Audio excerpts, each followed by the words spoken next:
Grew up in a town in Long Island called Freeport. And I grew up basically in a middle class home. My parents grew us up as Catholic, going to church, going to school. Growing up, trying to live the way my parents wanted me to live was kind of difficult because I knew there was something different.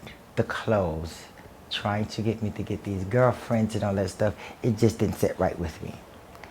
Didn't know what it was, but I knew it was something. One day I went to the city for a school outing, and we went to see the Statue of Liberty, and this was in the early 80s. So when I went to the city for this school trip, I disappeared into an area just because I didn't want to be with anybody else, and I saw trans women. It was intriguing to me because I saw something that I felt was where I was supposed to be, but just didn't know.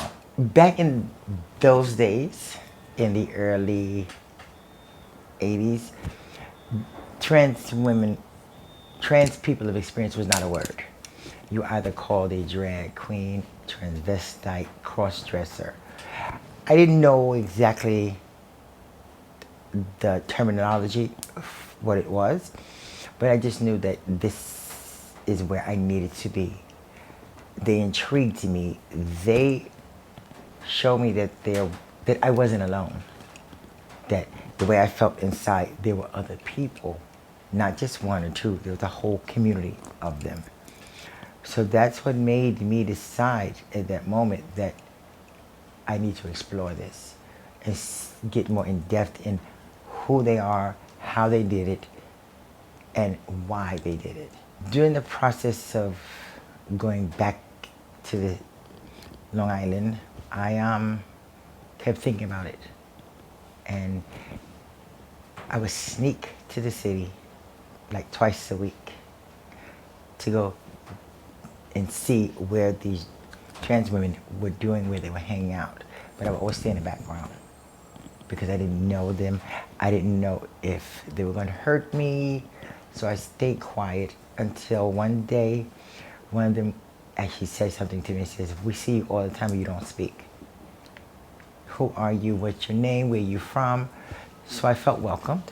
They said to me that this is a life decision. It's not something that you should take lightly. This choice is yours to make whether this is where you want to be.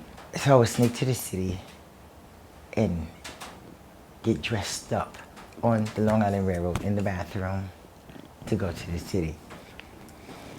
During this process, I decided to start taking hormones, and my parents found out.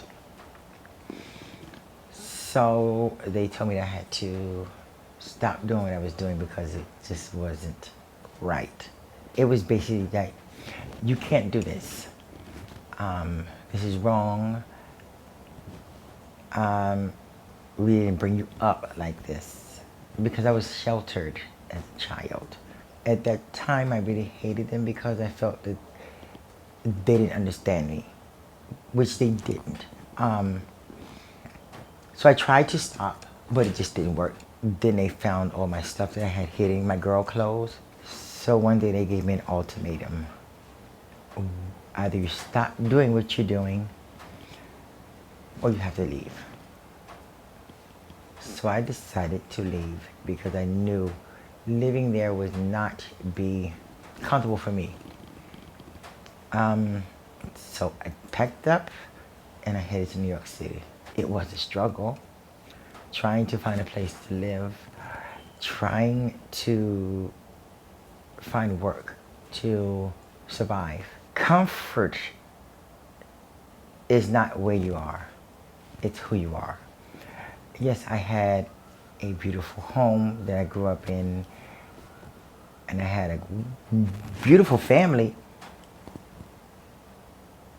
And it's not like I wanted for anything, it's just that I wasn't happy. Being unhappy in a place where you stay is worse than anything.